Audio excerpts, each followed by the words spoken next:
Hello everyone, welcome to the Edinburgh International Book Festival. My name's James Runcie and it's my privilege to start this event with Nina Stibbe. We're a bit giggly because I've just reported on the fact that, we did an event last year and I just went to the loo, nervous pee, and a man was texting while on the loo at the same time. I thought, how could you, multitasking, but surely not that. Anyway, Nina is the author of the best-selling and recently televised Love, Nina, and also Man at the Helm, her first novel, which is principally about how three children decide to try and find their mother a new man after their father has walked out with another man.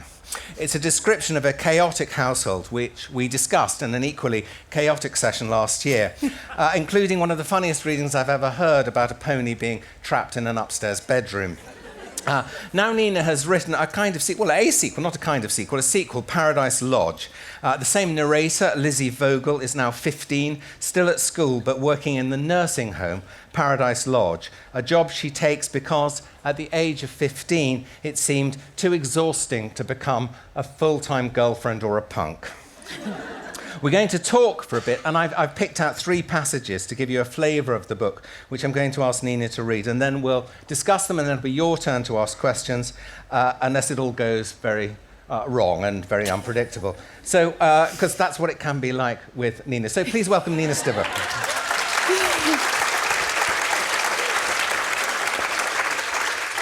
So, Nina, first of all, the central character of the book is Lizzy Vogel. Yeah. Tedious but straightforward question. How much is this narrator you? She's very me. I'm very her. And I didn't set out to admit that with Man at the Helm or this. I thought I'd say there's a little bit. But then very early on, somehow I just said, yeah, it's me. Which had implications for everybody else. Well, yes, it's first-person narration, and obviously, there are family members, and there's a stepfather, and so presumably your mother had some things to say about it. Yes, she was fine about it, but I think she was a little surprised at just how readily I'd admitted it was our family story. Right.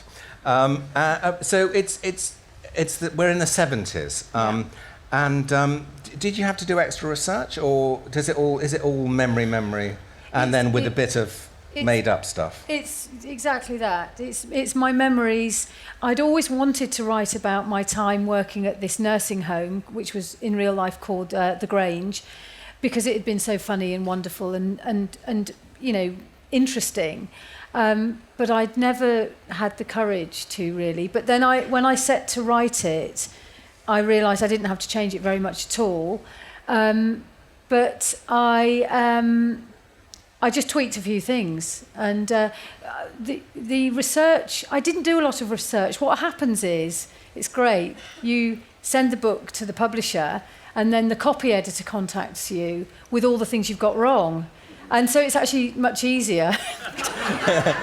So I had this wonderful man called Keith, at Penguin with all 3 books, and he'll say something like, if Lizzy had taken a £5 note to the fair in 1973, that would have been £280, that kind of thing. So I've learned to not waste too much time. Well, they'll do it for you. They'll do it for you. Yeah, very good. Well, before we get on to the nursing home, and also for people on that side of the room, I'm going to ask you to read the first passage, which is before we get on to the home, it's the passage about the mother, because in this opening passage, which is about 30 pages in, it's the man at the helm in the previous novel has arrived, and this is Mr. Holt from the Snowdrop Laundry. And early on in the novel, Lizzy Vogel's mother conspires to get pregnant by Mr. Holt from the laundry. Do you want to go to the lectern and introduce this little passage? Because this is... So yes, the mother has successfully got herself pregnant, but she's agreed that she and Mr. Holt won't have any more children because they can't afford it and they're very busy. But she sneakily gets pregnant, and...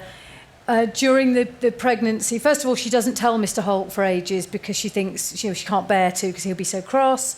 But then finally he notices she's hugely pregnant. And And in fact, Lizzie's siblings and Lizzie are rather disappointed as well, because it's all rather embarrassing, and she's ancient. And it's all really gloomy and bad. What should have been good is actually in reality gloomy and awful. So here we are on the morning that the mother has gone off to the Leicester Royal Infirmary to give birth. My sister and I got up for school and found a note. Gone to Royal to have baby. And on the note, she'd drawn a baby and a horse's head.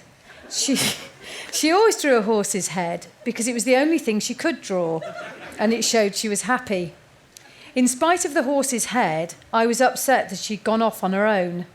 But my sister said, we'd only have been in the way, and would you really want to see the baby come out? Which were both good points. We went to school on the bus as usual, and none of us mentioned it. Then in my last lesson, for some reason, I told a girl called Julia Dwyer that my mother might have had a baby. And she said, yuck, how old is she? And I shaved off 2 years to make it seem less revolting. And I regretted the whole thing, the telling and the pregnancy. Back at home, my sister, my brother Jack and I sat watching telly and had forgotten all about it when the phone rang, and it was our mother calling from a phone box. She'd had a baby boy called Daniel John Henry Holt, but we had to promise not to shorten it to DJ or Danny. He was Daniel. And they came home that night in the snowdrop van with Mr. Holt. And that was the start of Danny, who, after being so faintly drawn, burst into our lives in full colour, like the sun shining through expensive curtains. We all sat around that first evening, kissing his tiny hands and feeling the perfect little weight of him, and I realised that the world would go on and on forever. Everything was exactly the same. Mr. Holt telling us to put our shoes on the rack, and our mother tutting, and yet everything had changed. This little baby who'd been deliberately got, but then regretted and slightly denied, who was the embodiment of irresponsibility, selfish actions, and the reneging on an agreement, and the cause of so much sadness just by existing at all, was held aloft and adored by everyone, and chuckled at and dandled, and quite rightly so, as he was pure delight. His hair was black and wavy, and his brown eyes were so kind. He was half puppy, half boy, and he looked like Mowgli and Aladdin and Richard Burton all rolled into one, only prettier. And he got nicer by the day, and all the people who had pronounced another baby ill-advised, all my mother's relatives, would see him in his pram or later in his stripy pushchair, holding a little ribbon in his fist and sucking his thumb, and they'd smile and feel happier than they had before. The only time I ever knew him disliked was by a Springer Spaniel called Turk, and even he came to love him. Our mother had got away with it by having the nicest baby it was possible to have. There was no denying we were badly off, though, and having Danny had made things considerably harder, and Mr. Holt, who was already very careful with money, tightened up further and put a lock on the garage where we kept the tinned foods and a lock on the phone that prevented us dialing. "Can we actually afford this baby?" asked Jack that first evening. "Good question," said Mr. Holt. "No, we can't, and we were stretched to the limit already." "But he's worth it, though," our mother said worriedly, "isn't he?" And Mr. Holt lifted Danny into the air in front of him. "He's all right," he said, but he was almost bursting with joy and had to get his hanky out. "What's it like to have a baby?" I asked my mother. I meant, how did it feel emotionally? "It's like shitting a football," she said. "I meant emotionally," I said. "Shitting a football," she repeated.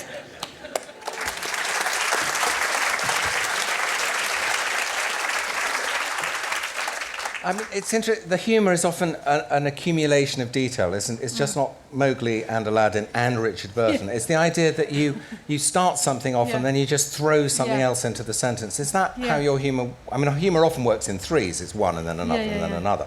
But it is about putting incredibly disparate things into the same sentence or same paragraph. Yeah, it is. And I think when I'm narrating for Lizzy, it is me then, and I do get really into her.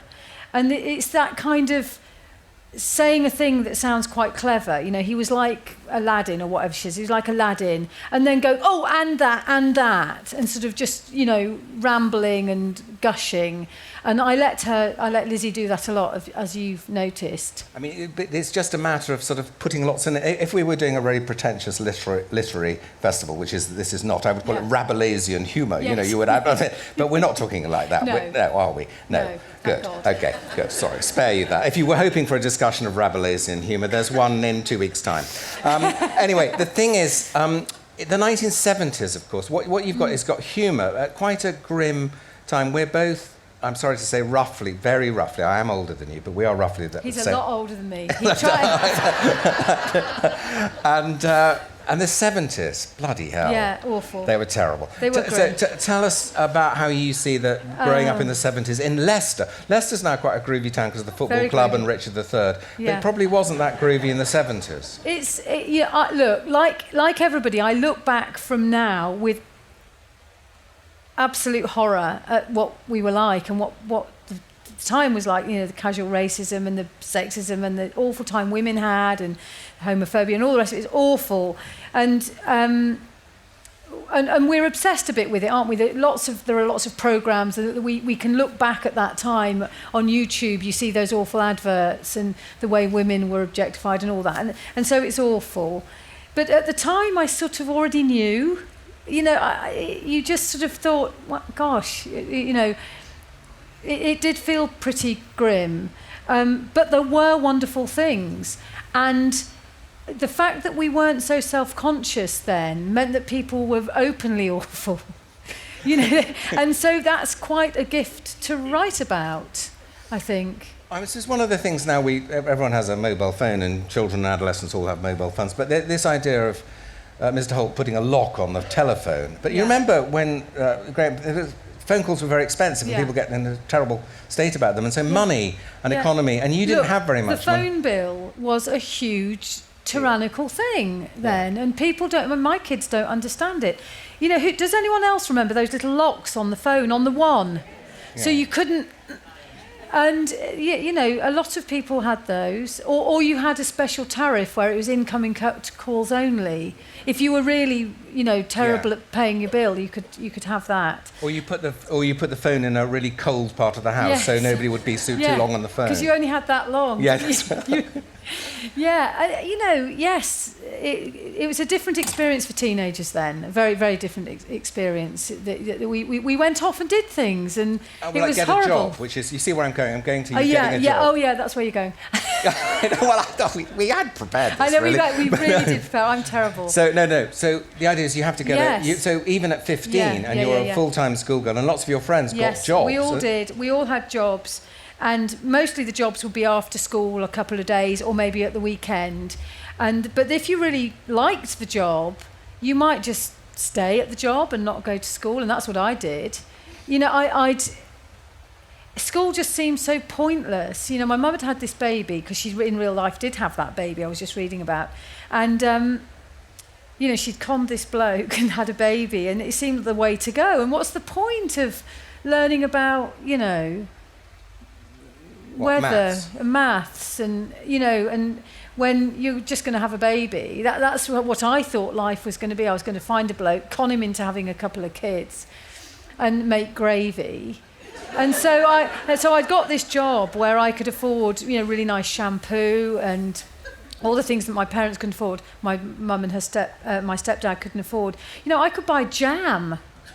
You know, I could buy, you know, and I kept my own little pot of marmalade in my bedroom. Roses, it was lovely. And you used Linko beer shampoo. Yeah, oh yeah, I still do. I'm sure you can tell. And yet when, in fact, this is part of the opening, another reading we're going to do. Oh yeah. But when, of course, matron in the home buys her own version of Linko beer shampoo, you switch to Silvercrin. Yeah. Just to show her off. Yeah. Sort of revenge. Revenge by Silvercrin. I'd fallen out. I didn't like her anymore, and I didn't want to have the same shampoo as her, and so I pretended I'd gone on to Silvercrin for greasy, but I hadn't. Lemon and lime. But we were enthralled to the adverts in those days, especially at 15. You know, someone would come on and wash their hair in a lovely creek with a ladle. Yeah. And you'd want that. thing, even if you had scraggy brown hair like mine. Now, who can forget Soap on a Rope? So I loved Soap on a Rope. Soap on a Rope. Yeah, soap. Christmas was always such fun. You knew you were going to get Soap on a Rope. Exactly. And you know, I've had very lovely reviews for this book. I cannot complain, lovely reviews. But a couple have been a little bit snippy about my mentioning things. And I think, well, you can't write about the 70s and not mention things. Yeah. You know, I haven't got a Ford Cortina on every page, but I have got Soap on a Rope because you have to. And the kind of car you drive. I remember I tried to date. This is not about me, it's about Nina. I'm just telling you something very quickly. I remember trying to get off with Wendy, and she said, but Mark's got a Cortina and he's got tinted windows. Yeah, exactly. How can I compete with that? Yeah, that's what I mean. We were less self-conscious. Yeah. Nowadays, a 17-year-old girl would know to say, you know, I prefer that you read this book to that book. You wouldn't say, I prefer his car, but in those days you would. Yeah, car. He's got a Kawasaki, you've got a Yamaha. Yeah. You know. So tell us about this, how you got to the Paradise Lodge. Do you want Nina to answer that? Read it. How you got the job in Paradise Lodge. Yeah. And this is all very autobiographical. Okay, James chooses the readings, by the way, so if you hate them, it's his fault. I have to have it about there. So, Chapter 1, Linko beer shampoo. The job at Paradise Lodge was Miranda Longlady's idea. I happened to bump into her outside Poppins stores one day, and she pointed out a card on the notice board. Paradise Lodge, nursing home for the elderly. Non-unionised auxiliary nurses sought for part-time duties. 35p per hour. Ideal part-time position for outgoing, compassionate females of any age. Miranda wanted to apply and was hoping to talk her sister Melody into going with her. But when Melody came out of the shop with a loaf of take and bake and read the notice, she said it wasn't for her. She'd gone into a punk phase around then and had pierced her upper ear with a needle and an ice cube and had intellectual obscenities felt penned onto her T-shirt. Go on, Miranda whined. I don't want to go on my own. While they bickered, I read the card again closely and realised that I wanted the job. I was 15 and I loved the idea of being professionally compassionate. I was longing for something that might blossom into a new phase that didn't involve horses or school or becoming a punk like Melody or having a full-time boyfriend, all of which seemed too exhausting to commit to. Plus 35p per hour would work out at almost £3 a day, a huge amount then. You could practically live on it.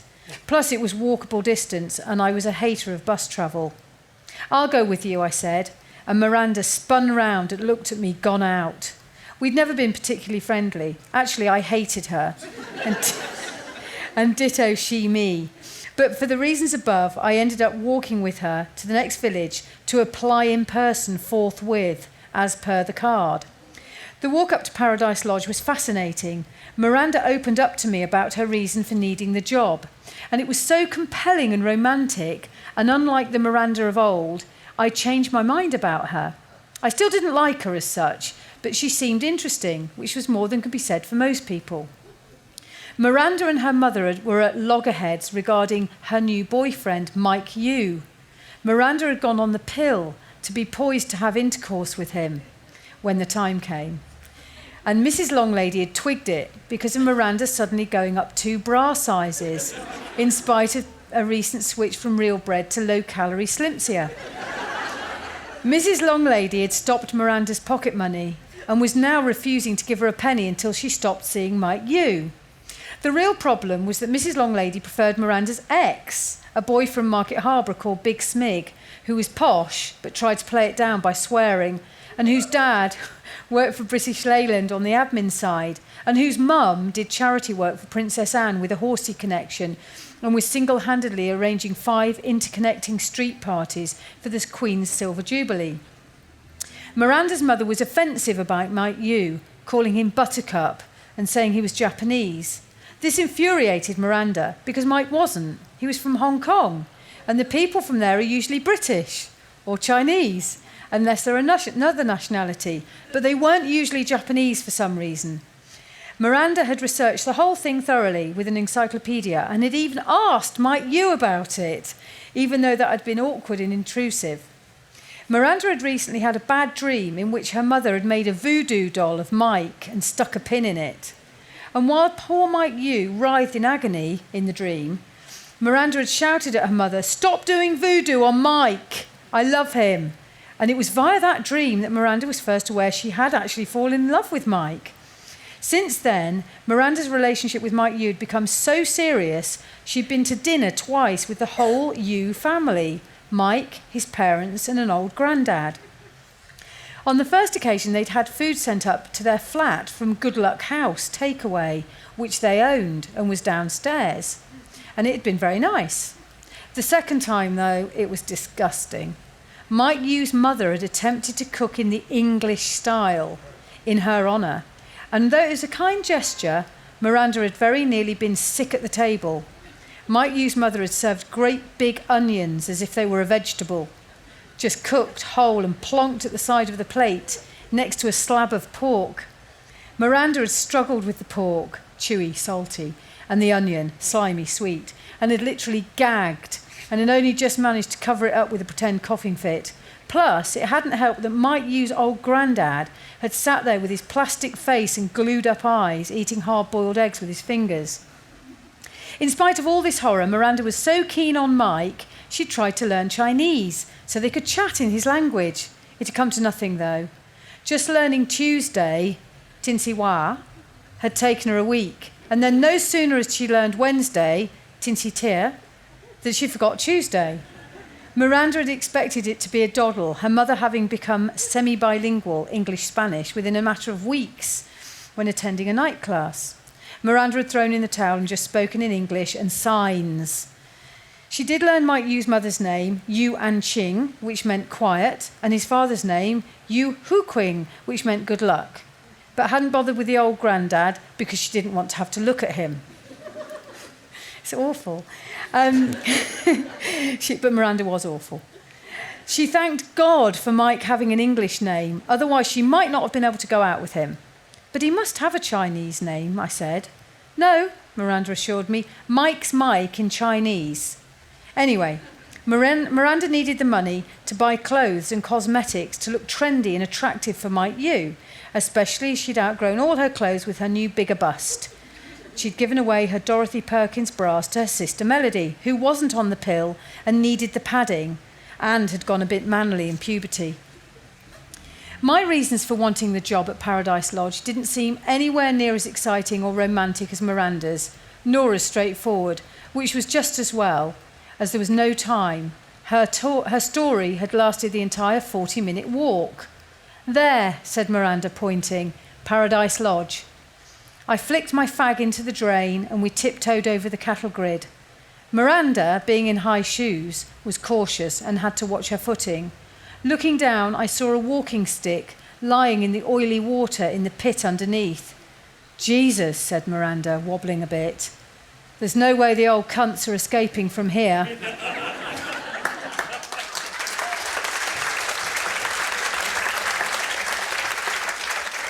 So I picked that reading because it's the beginning and it sets up the arrival to the home, but also the advantage or disadvantage or the problems of having an adolescent tone, a teenage tone, because it's naive and therefore it can be, for glued up eyes, it can be racist. And so how do you deal with that casual 70s racism, that sort of ignorant and judgmental attitude? Or do you think you get away with it because she's young? I don't know. I hope so. I couldn't not have it in. Yeah. Because the casual racism was...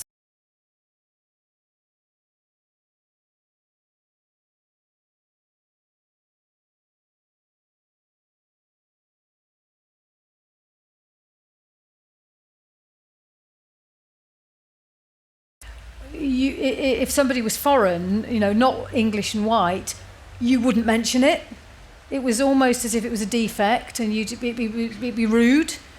So the fact that one of the characters is going on and on about, the Chinese-ness of this family, it was fascinating to me. I mean, Mike Yu's a made-up character. He's not real, but he's real enough. And yeah, I had to include it. I hope I get away with it. Well, it's amazing because at the time, these comedies of sitcoms, all of us who are old enough to remember, you remember Mind Your Language, Yeah. or Alf Garnett, or It Ain't Half Hot Mum. It's Or Love Thy Neighbour. Love Thy is another Neighbour. one. All these kind Yeah. of weird series in which Yeah, really foreigners interesting. were literally foreign. And actually, people before they met you thought you were foreign, didn't they? Yes, Because of your name, Stibbe. Nina Stibbe was a very unusual name, and quite often people would say, "Oh, we thought you were going to be a Pakistani." You know, Yeah. if they just had a list with my name on it, they go, "Oh, bloody hell!" You know, and it was like, but it was the norm. And what you're doing is satirising attitudes at the time and satirising not just the patients but also the staff. So you're going in, Yeah. and there's this collision, isn't it, between adolescents and the elderly. This adolescent, Yeah. and your friend goes too, and there are other young nurses. Yeah. And so it's this kind of collision, which so there's almost very little middle age apart from at home. It's the young and the very old. The young and the very old. And it was interesting because these old people in 1977, very old people, were Victorian. You know, they were from a different age, and many of the patients in the nursing home, we called them patients then. You'd now call them residents, I guess, were unmarried women, and they felt that their lives had been, you know, a reduced version of what they should have been because they didn't marry. Many of them had never really worked. They'd sort of hung around for a husband for quite a while, and then maybe helped in a school, and then they'd looked after elderly relatives. And so they were wonderful, but they were very keen that we young girls had a young man. And so you'd have the same conversation again and again. Have you got a young man? Have you got a young man? And in the end, even if you hadn't, you'd say, yes, I have, and I'm engaged. Yes, it's okay. Because this was their obsession. Their lives had been rather thwarted. Yeah, and it was an onus on you then from everyone to have some kind of the status of a boyfriend. Yeah, very much. Yeah. So when you're doing that, I mean, one of the most striking and more serious aspects of this book is the tasks you had to do as a 15-year-old, which is quite extraordinary. It's not only just caring for elderly people, but it's actually dealing with death. Yeah, dealing with death and tell us about what kind of things you had to do. The home had the sort of Mrs. Palfreys, you know, older women that we sort of lived in the home as a hotel almost, and it was somewhere to go when they didn't want to live alone anymore. But then there were patients who were very, very ill and needed palliative care, although I'm not sure we called it that then. So there were the sort of able, sprightly, lovely people living their ordinary lives and going off to church on a Sunday and going down to the village. But then there were people in bed on a Ripple mattress dying, and they did die. And you were 15. And I was 15, and lots of us were, and they didn't have any family to be with them when they were very, very ill, and so we were with them. And I remember once rambling on to a dying woman because my mum had said to me, you've got to realise that you know, they might not be able to speak and they might seem unconscious, but she said something like, the hearing's the last thing to go, or something like that, and it really stuck with me. And I remember chatting away to this poor woman about Gordon Banks and how he'd gone to America, but he was, you know, had been the best goalkeeper Leicester had, and that we'd now got Peter Shilton, or, you know, that type of thing. And this woman sort of lying there going, you know, and it's just, you know, when you look back, bizarre, but it wasn't disturbing. It just seemed very ordinary. It was just part of the day. And Lizzy Vogel is actually a girl, a young woman who is trying her best. Yes. She's generally, there's a sort of moral purpose to your fiction. Yeah. She is trying her best to make things better. She's trying to fix things. But like in all good comedy, there are things blocking her. She's prevented from doing what she wants to do. And she does, I mean, in the previous book and this book, she does tend to, she's trying her best, she's well-intentioned, but actually she does make an awful lot of trouble. And not necessarily in a comedy way. You know, everything she does, well, not everything, but everything that happens is because, or because she has or hasn't done something, if you see what I mean. There are two major plot narratives, just so you know. One is that a rival home sets itself up, and Paradise Lodge has to up its game, and Lizzie becomes partly responsible for this, and also that Lizzie's mother and Mr. Holt decide to get married. And unfortunately, these events. So the Paradise Lodge organises an open day, which is organised on the same day as Lizzie's mother's wedding. So it's a wedding and an open day on the same day clash, and the novel moves towards this great clash of, is she a daughter or is she an employee? Yeah. That didn't happen, presumably. No, they didn't get married on the day of the opening day, but they did get married around that same time, and there was a lot of sort of overlap of, can we borrow your bunting type thing, which was much harder to write. But yeah, I mean, it's very autobiographical, but you know, there are odd things that I've tweaked just to make it neater. Yes, and I've got a bad foot at the moment. Why am I telling you this? Because I was reading this with my foot up and actually fell off the sofa at the description of the open day with the Barry Sheen motorbike demo moment. So and it's a wonderful moments of sort of slapstick in the novel. And you talk about, we didn't call it then. We had other words for things then. And there were great sort of euphemisms. Yeah. And there's a little section in this book about euphemisms, not calling things by their proper name, because things proper names like death and toilet are scary. So we call things by other names. And I'd like you to, I just wondered if you could read I'll read that bit. This passage about... It's funny about the euphemisms because... So it's a nursing home and it's full of people who need looking after and physically looking after. And the first thing that you're told when you go to work there is that you're not to mention the word toilet. And it's very difficult because the job was very much getting people to the toilet and sort of helping them once they're on the toilet and that kind of thing. And so you weren't to mention toilets, and definitely weren't allowed to swear at all or say God. Sorry. No, sorry.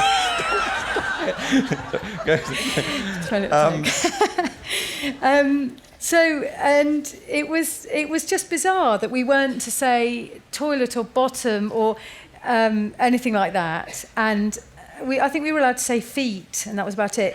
But then after I'd worked there a little while, a manager, a senior nurse arrives who's going to manage this rehabilitation of the home. And in real life, in the book, she's sort of vaguely African, but I hadn't met the real woman, and I hadn't got her approval to write her. But in real life, she was from Malaysia, as she called it, and she was completely flummoxed by the euphemisms. As, you know, you can imagine. She's a medical woman, and she'd say, "What's wrong with this woman?" Blah, and we'd say, "Oh, she's, you know, got a sore, you know." Anyway, so it was really difficult, and she absolutely went crazy one day and put her foot down and said, "No more euphemisms, or what, you know, no more talking like that." So that's the bit I'm going to read now. "But it's ludicrous," said Sister Salim, "and confusing and unprofessional." And she told us of the wasted half an hour she'd had trying to help Miss Boyd find her bank book because she was complaining of a problem with her halfpenny. "This isn't even modern coinage," she said, and laughed, although she didn't seem to find it funny overall, and it was the nearest I came to a proper argument with her. That evening, I made her a euphemism translation card to make up for the row, in nice writing with tasteful but honest illustrations. It wasn't as easy as it sounds, because some things I thought were proper terms were euphemisms, and sometimes it was hard to find the real term. So this is the list that Lizzie makes, and similar to the list that I actually made. Comfort station, toilet. Powder room, toilets. Cloak room, toilets. Lavvy, toilet. WC, toilet. Powder my nose, go to the toilet. Spend a penny, urinate. Tinkle, urinate. Wee-wee, urinate. Number 2, open bowel. Do business, open bowel. Pass away, die. Pass on, die. Gone, died. Fallen asleep, died. Taken, died. Halfpenny, vagina. Tuppence, vagina. Twinkle, vagina. Downstairs, vagina. Sweetie, vagina. Place, vagina. Soldier, penis.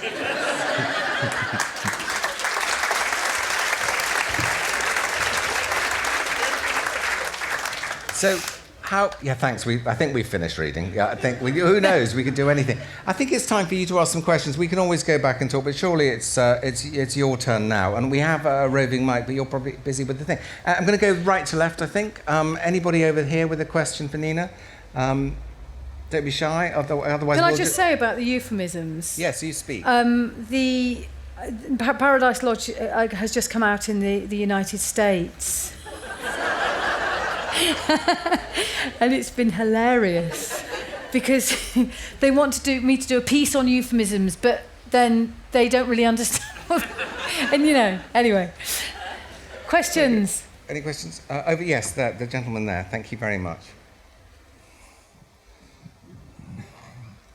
Hi, Nina. Can you tell us what it was like working with Nick Hornby on the screenplay? Oh, it was wonderful. This is a screenplay of Love, Nina, which you let Nick Hornby write a screenplay Yeah, for. I let him. What was it like? Answer the question. Yes. Yes, I very kindly allowed Nick to do that. It was marvellous and tremendous, and it was thrilling because when very soon after that book was published, Nick got involved and said he liked it and he wanted to work on it. So it happened very quickly, and my publisher rang up and said, look, Nick Hornby wants to write a screenplay and the BBC, blah, blah, and all that. And I was extremely excited and a bit kind of, oh God, is this real? And I quickly phoned a friend and said, look, this thing's happened. And he said, look, just forget it. It's not going to happen. These things, that's what happens all the time with every book. People like Nick Hornby say they're going to write it and the BBC are going to do it, but it will all just come to nothing.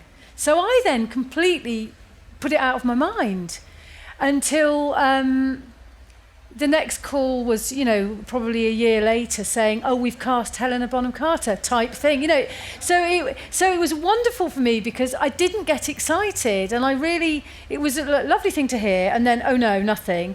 And then it really did happen. And actually, in terms of working with him as a person, he's extraordinary. He's lovely. He's kind of weirdly ordinary and nice and decent and just very clever and funny. So it was thrilling and wonderful. You mean writers aren't normally weirdly ordinary? Well, they're not, are they? No, we're all mad. Anybody here? Yes, we'll go right over here then. While we're waiting, is it hard to write about adolescence now that you're so ancient? No, honestly, I couldn't write about me now because I don't know what I think. But then, I often say about this character that, I think I peaked intellectually about 9, 10. and I remember so clearly, don't you all remember that it's so real and it's so easy to write about it. Let's have the question. I'm interested, James has already expressed a little concern. Most of us of your vintage, I think we're probably about the same age, had jobs. I started a Saturday job when I was 13. I've just had my neighbour delivering her son's paper round all through the summer because she didn't want to wake him up. Have you had a lot of consternation? James has already done it, about a 15-year-old working in a care home, which to me you think, well, that's fine, Yeah. Well, yes, I agree. And in fact, the Pool, I think it was the Pool, the online news magazine, did a thing where they got people to write about their experiences as working part-time as teenagers and what they feel it did for them and whether they regret that their my teenage daughter's here somewhere and she just got a job and we were like, oh no, her studies. Yeah. How can she do this job? And it was in a fabric shop in Truro.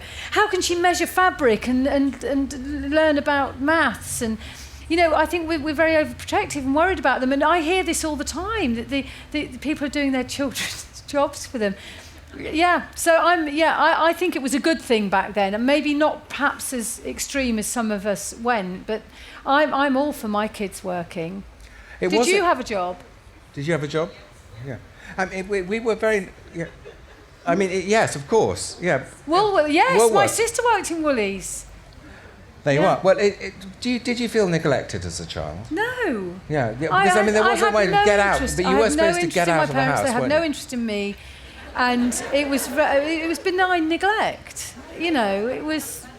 But you had to get out of the house. It's like at university, when you send your children to university. I mean, we couldn't wait to get out, but now when they come back from university, they expect a double bed and a room for them and their partner and breakfast in bed. And you think, what is this? I never had this. I had to go and sleep in a bedsit with Mary Cooch in Kentish Town, and the rats were... Yes. Just in order to have sex. It was terrible. Yeah. Right. Anybody over... Yes, there's somebody there. I'm sorry. It's awful, isn't it? Why we were going to talk a little bit about adolescent sex, but we decided not to. So, but we may come back to it. James was desperate to talk about sex. You mentioned the impact of sort of the autobiographical element of your book on other people, other characters. I wonder if you could talk a bit more about that, about the impact and how you managed it. Oh, writing about real people. Yeah, so having other people involved. Yeah, well, with the first book, it was... I knew I had to let my mum read it before I gave it to the publisher. And there were probably, let's say, 20 things I thought were moments that she might object to and say, you know, do I have to really have 2 abortions in this book? Could I, that I thought she might. But the things she didn't like were really odd. You know, she didn't like that she'd burnt some onions. She was making a risotto, and in real life, I mean, it obviously meant an awful lot to her, because in real life, what happened was she burned these onions, and I was too scared to say the onions were burning, because I thought she might go, shut up, because she was a neurotic cook. And I was like, oh, God, the onions, are they burning? Oh, no. And eventually I did, and she was cross that I'd said they were burning. But she minded about that. And I had to say, but Mum, what about page 200 where you send us to London to go and get some drugs for you? And she went, oh, well, I think everybody did that. She was like, okay, fine. And I heard Colm Tabine on Desert Island Discs talking about this very thing, saying you really mustn't mind. You just have to go for it. And he talked about how his mother had minded nothing except that he described her every mealtime collecting all the cutlery from the cutlery drawer and just plonking it in the middle of the table instead of doing knife, fork, knife, fork, knife, fork. And she was mortified by this, but nothing else. And it was funny that my mum had done the same. And also in this book, I described the birth of my much younger brother, who in real life is called Johnny. And I said, look, I'm going to reveal to the whole world and all the millions of people that are going to read this book that you were unwanted, and you were basically, my mum had conned Dad into having you. Do you mind? He went, oh, I knew that, because there's a dent in the wall where he threw an ashtray. Okay. And he went, but did you have to call me Danny? And I think Danny's a fantastic name. So you manage it, and it's never what you think that worries them. It's hilarious. Okay, and anybody... This part, where are question we? here. Oh yes, we'll go over here. Sorry, it's a bit of a run. Is there anything did you, while we're waiting, did you do any self-censorship? Yeah, there's a couple of things I didn't. About you or about other people? Well, it's interesting. In real life, in that time span, I had a boyfriend that was much closer to me than I've... Yeah. In the book, I've said I had a boyfriend, didn't work out, but he was very clingy, and in the end, I thought I might have to have him killed. And that was true. I did think, how the hell am I going to... How do you get rid of them? And I remember thinking, perhaps, I think I'd seen a film where someone had taken a hit out on someone. I thought, could you really do that? It would be really good because his parents aren't that bothered. And, I really thought that. But so I was actually in a closer relationship. Lizzy is much more alone than I was. I was much more successful in terms of love than Lizzy. It would have been very cheap, actually, and you had a job. It's quite cheap to, apparently hit people in Leicester. In those days. Very cheap, easily just run them over. Sorry. Thank you very much for your entertainment of the 70s. You just brought a flood of memories right back to me. But I'm just wondering, your euphemisms, have they stayed with you? Do you still use them now? Do I still use them? Because I find I still use them. Well, I stopped using them because of this, and because I had a mum that hated euphemisms, and she'd deliberately say, it was awful. I'm going to be really rude now, but she'd say, "What's the matter? Do you need a shit?" Because as a way of being as being rebellious. So I didn't. But then I had kids and lived in Cornwall, and realised very quickly I had to change my language.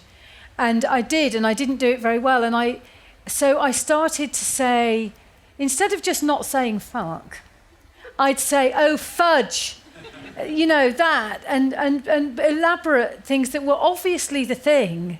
And then instead of just saying, "Oh, yikes," I'd get the nearest I could to it. So I'd have 2 children that would go around saying, "Sugar, fudge." I think it's ridiculous. And then one day my son said to me, what was the worst word? He really wanted to know, what is the worst word? And I couldn't think, and we were on a little bike ride in the lanes in Cornwall, and there was a parked car, and in the back it had the name of the car dealership, which was Dale's second-hand cars. So I just said, "Dale." And he went, "Oh my gosh." I went, "What?" And he went, "Poor Sheila." And it's because his piano teacher was called Sheila Dale.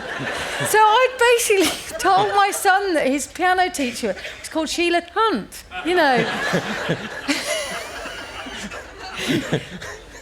As a gentleman. Thank you. I'm faintly embarrassed to say that I didn't discover Catcher in the Rye until post-adolescence. It would be in my 20s. But one that I did read in the adolescence, and I recognise his voice occasionally in some of your writing, and I'm curious to what extent you may have been influenced by the likes of Keith Waterhouse, that I seem to recognise Billy Fisher's voice every so often. God, that's quite... I'm pleased that you've said that. Yes, Billy Liar. Yes. Yeah. Yes. I mean, even the shape of Lizzy Vogel, Billy Fisher. Yeah. Well... Funnily enough, I didn't read Billy Liar until later, but there was I'd seen it. Was there a television? Yes, Jeff Mr. Rawle. Shadrach. Yes, Leonard Rossiter. Yeah. Yes. So I'd seen it, and look, I can't say who it was, but I had a very close, let's say, friend who was a Billy Liar. I'm not going to say who it was. Don't let me say who it is. Normally when I do this, I say, "Oh, and so I said, Jane." Anyway, I had this person in my life that I was with a lot who did that, would constantly get him/herself into these awful pickles, telling these awful lies. And I remember once being, can I say this? Yeah. On holiday, and somebody coming up to me and saying, "Lucky you." And I said, "Oh, what?" And they said, "Living on a horse stud farm." And I went, "Oh, right." And I knew who'd said it. And I couldn't say, "Oh, we don't live on a horse stud farm. We live in a, semi in Fleckney in Leicestershire." But so it's interesting that you say that. And I talk in this book. Have you read Paradise Lodge? I've started it. Yeah, well, in this, I talk about lying, about the fact that we did lie more. And I'm sort of slightly mentioning this person that shall not be named, that that we lied pointlessly a bit and sort of self-aggrandizingly, and that. But I'm quite pleased that you've said this, because I'm glad, I'm happy with the comparison. I'm not a plant. That was entirely prompted by myself. Any other questions? Are you adjusting your hair, madam, or you are adjusting your hair? Good. Do you? Oh, there's one. There's a man here, and I'm going to. No, it's a lovely lady. It's a lovely lady up there in the way. I'm going to ask you one. Welcome. Do you feel, while we're waiting, do you feel the need and urge to be funny? Is it something? I feel it's a sort of eager to please. You think, if somebody asks me something, I'll try and be funny because it might please them. No, but you are very funny anyway. No, but are you just doing that to please me? No. I'm supposed to be interviewing you. Fine. I love lovely jokey time we've just had. Yeah, I'm just doing it to It's all please. deliberate. No. What Do I you have feel is no? this- Do you feel an urge to make an anecdote or a moment in time funny? Not really. What happens to me now is that people think I'm funny, even when I'm not. I'll say something quite serious, like I need to change my shoes, and they go, so I get that a little bit. And also, I think since the Nick Hornby telly thing, people want to meet me because they sort of associate me with the wonderful things and, you know, the Mary Kay and Sam and Will, who are wonderful and funny and accomplished. So that I get all that sort of reflected glory and all the Alan Bennett stuff. So people say, you know, I'm in London, I want to meet Nina. And I daren't go to the meeting because I think they're just going to be horrified. Because, you know, I haven't got anything to say. But you do. So, no, I don't. And I'm just this person that lives in Truro and, you know, I have that and I worry that I'm not funny enough. Blimey, no, you are funny. I was going to think the opposite, actually. I was going to think, How I am funny coming am to you, I, but I was James? going to think, do you get annoyed? Sometimes it happens to me, people think, oh, he's going to be funny, and he writes these cosy, prime kind of things. And therefore, I get annoyed I don't get taken seriously. Do you sometimes want to be taken more? They think, No. oh, Nina, she's a bit daffy. What I want... Does that annoy you? No, I'm not Really? yet. Not yet, But but it's it all might very do. new for me at the moment. So at the moment, I'm quite happy for people to say that I'm the funniest living writer, although it's terrifying because Yeah, I 'cause know you're I'm supposed to be funny all the absolutely time. not. But when they go, funniest writer in Britain, ? I'm like, it. I've got to be funny. But what I have is, what am I going to say? Oh, there was something. Oh, I think, how can I ever win the Booker Prize? No, you're not going to. I do think that. No, I you're think, not going to do that. shit, have I gone down this funny route? Yeah, no, you're fucked. I'm going to have to write something really weird, like, you know, in a funny new language or, you know, narrated by a sausage or something. Yes. I can't keep being funny. No, you can, only Howard Jacobs can do that. And Yeah, no, he did it. He did it. He got Yeah. away with it. Yeah, but he generally, did. funny. If you're Oh, funny, I you're can't be fucked. as funny as him. But I can't in be funny terms of clever. you I can't can't be- be funny clever. I can you only can be be- quite funny. No, you can be funny, clever. But you'll have to do something. You have to write some You're really. going to have to help me. Well, Can I'll you try. help me? Yes, or set it really in the past. The other way to win the Booker Prize is to do an enormous amount of research. Oh, God. So So I can't just rely on the. No, you can't the do the copy Tudors. You editor. can't do the Tudors, because that's been done. No. But you could do something 13th century, or Yeah. do Richard III. Okay, yeah, the Leicester. Leicesterling. Really, The got ahead, Leicesterling, sir. yes. Richard III, Leicester. Sorry, there is a question up here. Sorry. There. Sorry. Yes. I really enjoyed the series Love Nina. It was absolutely fantastic. Thank you. And the two things I wanted to know was, it is autobiographical, I'm sure, is it? Is that right? Yes, it is. Yes, every bit of it. And the two little boys. And Yes. And also the casting of Nina. I Yes. can't remember the actress's name. Faye Marseille. I thought now having seen you, I think she was absolutely perfect. Yeah, she and was. Did you think that too? Yes, I did. Yeah. My family came to the screening of the whole series. They showed all 6 or 5 or whatever it was in a hotel in London, and they couldn't believe it.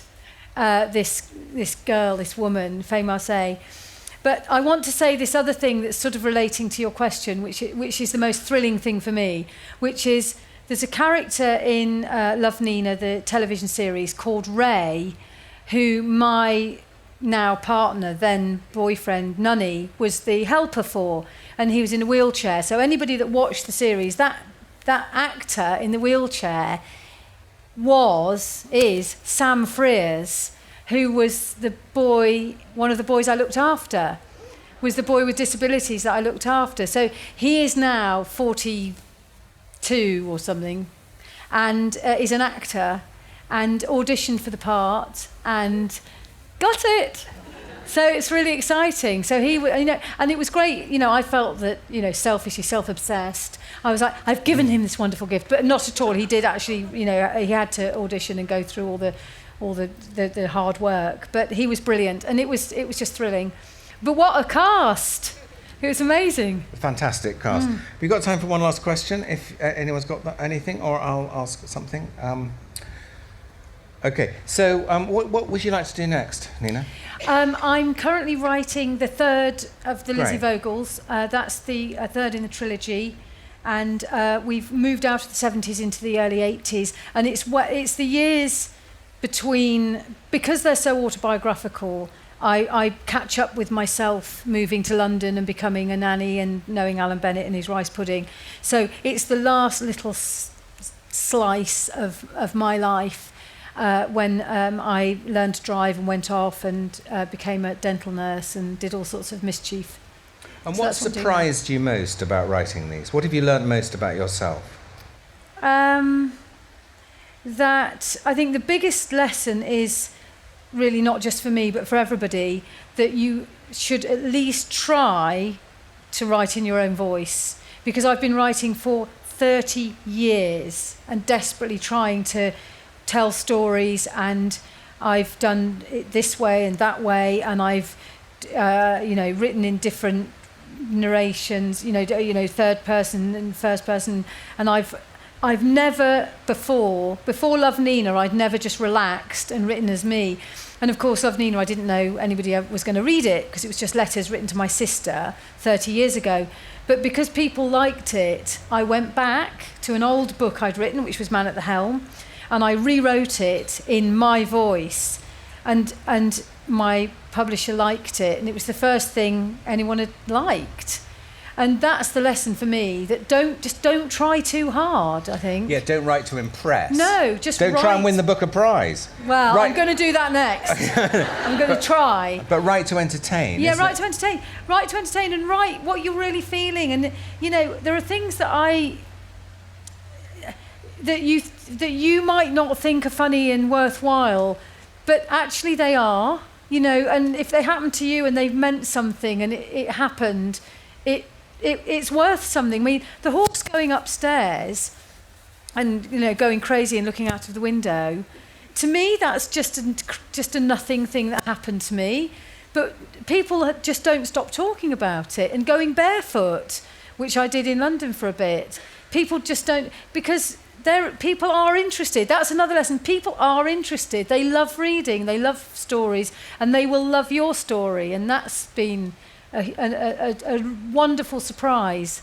I was 50 when I had my first book published, so that's a lovely thing, isn't it? Yeah, and we love your stories, obviously. And it's often harder to write comedy than it is to write seriously. It's harder to structure a paragraph and structure a page or a chapter comically that then cuts into tragedy. Anyway, well, we know she's wonderful. Nina will be signing copies of Paradise Lodge and others in the bookshop next door right now. I've had a very... God, I did such a serious thing this morning. This has just been a holiday. Thank you so much for coming. But please, most of all, thank Nina Stibbe. I love it that you all come. Thank you. Thank you.